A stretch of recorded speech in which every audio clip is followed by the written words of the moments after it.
Hello students, welcome to online classes. तो हमारा finally second chapter first unit का second chapter समाप्त हो गया है, sexual reproduction in flowering plants. और आज हम एक नया चैप्टर स्टार्ट करने जा रहे हैं जो है चैप्टर नंबर 3 फर्स्ट यूनिट का। ठीक है, हाँ, जो है ह्यूमन रिप्रोडक्शन। ठीक है, यानी कि मानव में लैंगिक जनन हम कह सकते हैं, या मानव जनन हम कह सकते हैं, ह्यूमन रिप्रोडक्शन यानी कि मानव जनन। ठीक है, तो इसमें आज हम कुछ बेसिक छोटी छोटी बातों पे चर्चा करेंगे और कल से हम इस पे चर्चा करेंगे। आज हम कुछ छोटी छोटी बातों पर ही इसमें चर्चा करेंगे कि ह्यूमन रिप्रोडक्शन क्या है और इसमें क्या क्या इवेंट्स आते हैं, इन सब बातों पर चर्चा करेंगे। गैमेट्स क्या होते हैं, ठीक है। हाँ, तो सबसे पहले तो समझिए ह्यूमंस होते हैं सेक्सुअली रिप्रोड्यूसिंग एंड विविपेरस, यानी कि जो मनुष्य होता है, ह्यूमन होता है, वो क्या होता है, लैंगिक जनन करता है। सेक्सुअली रिप्रोड्यूसिंग होता है, लैंगिक जनन करता है। मनुष्य में अलैंगिक जनन देखने को नहीं मिलता है। ठीक है, और इसके अलावा ये विविपेरस होते हैं, यानी कि जरायुजी होते हैं। यानी कि मेरा कहने का मतलब है कि ये क्या करते हैं, सीधे बच्चे पैदा करते हैं, अंडे नहीं देते हैं। जो जीव अंडे देते हैं उन्हें कहते हैं ओविपेरस, और जो बच्चे पैदा करते हैं, सीधे बच्चे पैदा करते हैं, उन्हें कहते हैं विविपेरस या जरायुजी। अगला पॉइंट मैंने यहाँ पे लिखा है सेक्सुअल डायमॉर्फिज्म। जो मनुष्य होता है उसमें सेक्सुअल डायमॉर्फिज्म देखने को मिलती है। सेक्सुअल डायमॉर्फिज्म मींस यानी कि जो मेल है और जो फीमेल है, हम आसानी से देख करके ही पहचान जाते हैं कि ये पुरुष है और ये स्त्री है, ये मेल है और ये फीमेल है। तो यही सेक्सुअल डायमॉर्फिज्म होती है और ये हमें मनुष्य में देखने को, मानव में देखने को मिलती है। अब हम कुछ रिप्रोडक्टिव इवेंट्स के बारे में बात करेंगे। ठीक है, तभी अगर हमें रिप्रोडक्टिव इवेंट्स पता है तो तभी हम थोड़ा बहुत रिप्रोडक्शन की प्रोसेस को समझ पाएंगे कि किस तरह से ह्यूमन में रिप्रोडक्शन प्रोसेस होती है। ठीक है, हाँ, मेल रिप्रोडक्टिव सिस्टम क्या है, फीमेल रिप्रोडक्टिव सिस्टम क्या है, इसको समझने से पहले हमें कुछ इवेंट्स पर ध्यान देना होगा। ठीक है, सबसे पहले आता है गैमेटोजेनेसिस, जिसको हिंदी में कहते हैं युग्मक जनन। ठीक है, हाँ, तो सीधी सी बात है कि मैं आपको हमने इससे पहले वाले चैप्टर में इस पर चर्चा कर चुके हैं, फॉर्मेशन ऑफ गैमेट्स, यानी कि युग्मकों का बनना ही गैमेटोजेनेसिस कहलाता है, यानी कि युग्मक जनन कहलाता है। ठीक है, जो मेल गैमेट्स होते हैं बच्चों ह्यूमन में, उसको कहते हैं स्पर्म्स, और ये होते हैं ओवम, और ये अधिक संख्या में अधिक होते हैं भाई, संख्या में बहुत अधिक होते हैं ओवम की अपेक्षा, ये संख्या में बहुत अधिक होते हैं। कौन, स्पर्म।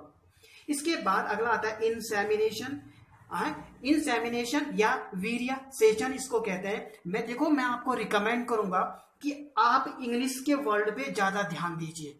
कोई बात नहीं, ये इंसेमिनेशन लिखा हुआ है, इसको ऐसा मत लिखिए, इसको ऐसा लिखिए, इंसेमिनेशन, ऐसा भी लिख सकते हैं आप, कोई प्रॉब्लम नहीं है। लेकिन इंग्लिश के वर्ड को ज्यादा प्रेफरेंस दीजिए बच्चों, क्योंकि आप इंटर पास करोगे, आगे जाओगे, वहां पर आप कहीं भी जाइए, चाहे आप मेडिकल में जाओगे, ठीक है, आप कोई नीट एग्जाम क्लियर करेगा, मेडिकल में जाएगा, या फिर आप क्या करते हो, कॉलेज में जाते हो, तो वहां पर इंग्लिश का ही ज्यादा यूज होता है। ठीक है, इसलिए इंग्लिश के वर्ड पे ज्यादा ध्यान दीजिए। अगर आप साइंस पढ़ रहे हो तो इंग्लिश के वर्ड्स को आपको समझना पड़ेगा।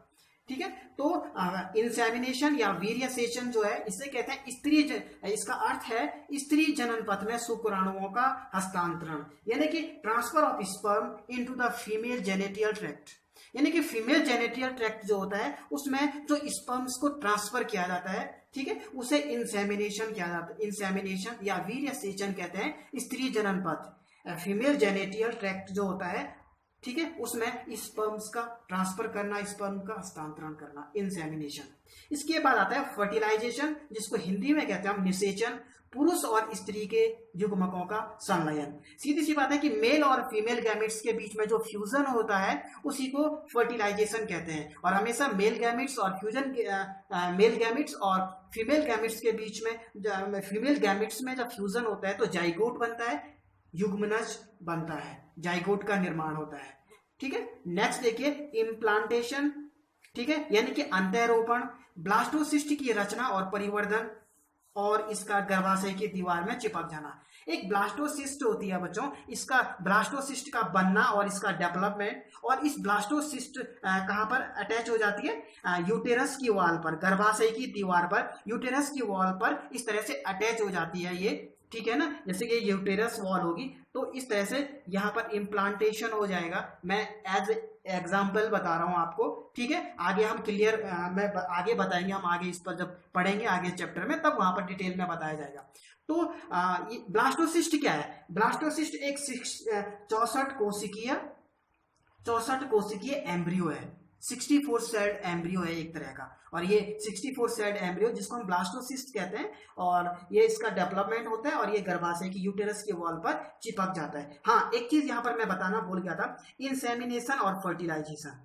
इंसेमिनेशन और फर्टिलाइजेशन के बीच में जो टाइम पीरियड होता है वो लगभग 7 दिन होता है बच्चों, 7 डेज होते हैं। 7 दिन के फर्टिलाइजेशन के 7 दिन बाद ये इम्प्लांटेशन, ठीक है ना। ये मैं कह सकता हूं कि फर्टिलाइजेशन के बाद जो इम्प्लांटेशन होता है, फर्टिलाइजेशन के बाद जो इम्प्लांटेशन होता है ये 7 दिन के बाद हो जाता है। 7 डेज फर्टिलाइजेशन होगा, उसके 7 दिन के बाद इम्प्लांटेशन हो जाएगा। और इम्प्लांटेशन समझ गए ना, जो ये 64 सेट एम्ब्रियोनिक कंडीशन है, इसका जो है कि गर्भाशय की दीवार पे चिपक जाना ब्लास्टोसिस्ट का, ठीक है, या अटैच हो जाना। इसके बाद आता है गेस्टेशन। गेस्टेशन यानी कि गर्भकाल, ठीक है। एम्ब्रियोनिक डेवलपमेंट, गर्भकाल के दौरान क्या होता है, भ्रूण का परिवर्धन होता है, भ्रूण का विकास होता है, जिसे हम गेस्टेशन कहते हैं, गर्भकाल कहते हैं। और ये लगभग 36 से 38 वीक तक होता है, ठीक है। नेक्स्ट आता है पार्टुरेशन। पार्टुरेशन शायद इसको कहते हैं प्रसव, ठीक है, हाँ प्रसव ही कहते हैं शायद पार्टुरेशन को, यानी कि डिलीवरी ऑफ बॉय, यानी कि शिशु का जन्म, बेबी,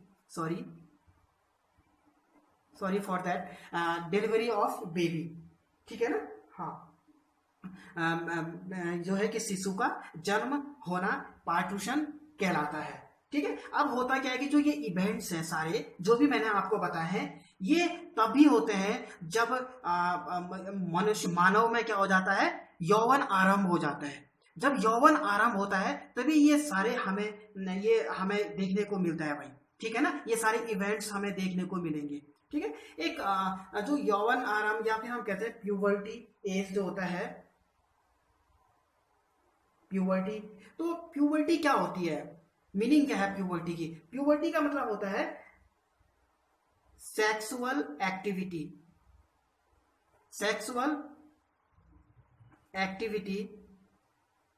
का स्टार्ट हो जाना। सेक्सुअल एक्टिविटी जब स्टार्ट हो जाती है ह्यूमंस में, मानव में, तो हम कहते हैं कि प्यूबर्टी स्टार्ट हो गई है। यानी कि puberty is a period when reproductive organs start functioning, यानी कि हमारे जो रिप्रोडक्टिव ऑर्गन्स हैं वो अपना कार्य करना, उसमें सेक्सुअल क्रियाएं उत्पन्न होने लग जाती हैं, वो क्रिया करने लग जाते हैं। तो यही प्यूबर्टी है, सेक्सुअल एक्टिविटी स्टार्ट हो जाती है, सीधी सी बात कहें तो, ठीक है। और ये लगभग इसकी जो एज है इंडिया में, देखो ये इन्वायरमेंट पर डिपेंड करता है कि कहाँ का इन्वायरमेंट कहाँ है। जहाँ जो गर्म स्थान होते हैं वहां पर प्यूबर्टी जल्दी स्टार्ट हो जाती है, ठीक है ना। हाँ, जैसे कि इंडिया में एवरेज बताया जाए, एवरेज में बताऊं तो मेल में जो प्यूबर्टी स्टार्ट होती है वो होती है 12 से 15 या 16 साल के तक के बीच। और जो फीमेल होती है, फीमेल में लगभग 12 से 13 साल या 12 से 14 साल के बीच प्यूबर्टी स्टार्ट हो जाती है। और गर्म स्थानों में ये ज्यादा जल्दी स्टार्ट हो जाती है, जैसे अफ्रीका में आपको ज्यादा देखिए जल्दी प्यूबर्टी स्टार्ट हो जाती है। अब कुछ हार्मोन्स होते हैं जो प्यूबर्टी में एक्टिव होते हैं, या हम कहते हैं एक्टिव हार्मोन जो प्यूबर्टी के दौरान एक्टिव होते हैं, वो होते हैं मेल में होता है एस्ट्रोजन। एस्ट्रोजन जो प्यूबर्टी के दौरान क्या होता है, एक्टिव होता है। और फीमेल में होता है टेस्टोस्टेरोन, फीमेल में टेस्टोस्टेरोन। आगे देखिए,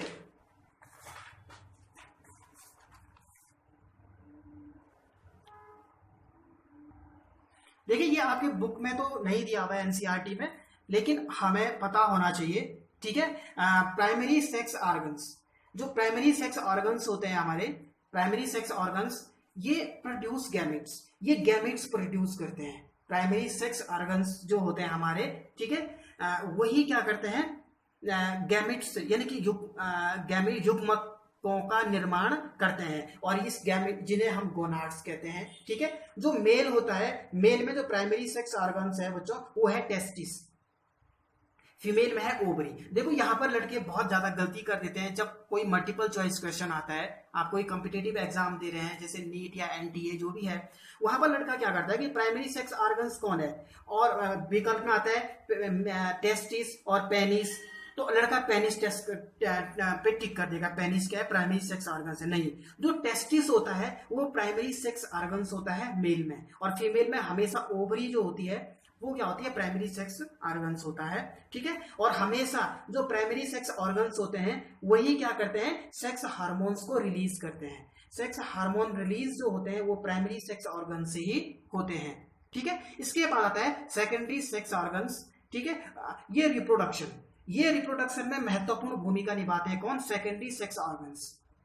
इनके बिना रिप्रोडक्शन संभव नहीं है, लेकिन ये युग्मकों का निर्माण नहीं करते हैं। हमेशा प्रश्न आता है मल्टीपल चॉइस क्वेश्चन में कि युग्मकों का निर्माण होता है प्राइमरी सेक्स ऑर्गन से या सेकेंडरी सेक्स ऑर्गन से, तो हमेशा युग्मकों का निर्माण प्राइमरी सेक्स ऑर्गन से ही होता है, और सेकेंडरी सेक्स ऑर्गन्स कभी भी युग्मक का निर्माण नहीं करते हैं। अब जो सेकेंडरी सेक्स ऑर्गन्स होते हैं वो जो मेल होता है, मेल में जैसे पेनिस, इपिडिडाइमिस, सेमाइनल वेसिकल्स और वास डिफरेंस, ये सेकेंडरी सेक्स ऑर्गन्स हैं। और जो फीमेल होती है, फीमेल में होती है फैलोपियन ट्यूब, यूटेरस, गर्भाशय, वेजाइना। ध्यान दीजिए, वेजाइना प्राइमरी सेक्स ऑर्गन्स नहीं है, वेजाइना सेकेंडरी सेक्स ऑर्गन्स है, ठीक है। और मेमरी ग्लैंड्स, ठीक है, जो दुग्ध ग्रंथियां होती है, श्वेत ग्रंथियां शायद इनको हिंदी में कहते हैं शायद, ठीक है, मेमरी ग्लैंड्स, ठीक है, ये भी क्या है, सेकेंडरी सेक्स ऑर्गन्स के अंतर्गत आती हैं। अब देखिए यहां पर मैंने आपको नॉर्मली बता दिया है, ठीक है, इपिडाइमिस, सेमाइनल वैसा, ये क्या होता है, ये जब हम मेल रिप्रोडक्टिव सिस्टम पढ़ेंगे या फिर फीमेल रिप्रोडक्टिव सिस्टम पढ़ेंगे तो वहां पर डिटेल में आपको बताया जाएगा कि ये क्या चीजें हैं, ठीक है, इन्हें क्या कहते हैं और इनके क्या कार्य हैं। तो कल का जो हमारा टॉपिक होगा, अगला टॉपिक, वो होगा मेल रिप्रोडक्टिव सिस्टम, ठीक है। कल हम मेल रिप्रोडक्टिव सिस्टम को पढ़ेंगे। आज हमने जो इवेंट्स पढ़े हैं और कुछ टर्मिनोलॉजी मैंने आपको बताई है, बच्चों इसको थोड़ा पढ़िएगा, और अगर कुछ बातें आपको समझ में नहीं आई हैं तो आप कमेंट बॉक्स में कमेंट कर सकते हैं या फिर मुझे व्हाट्सएप ग्रुप पे मैसेज कर सकते हैं। पढ़ाई करते रहिए, ऑल द बेस्ट।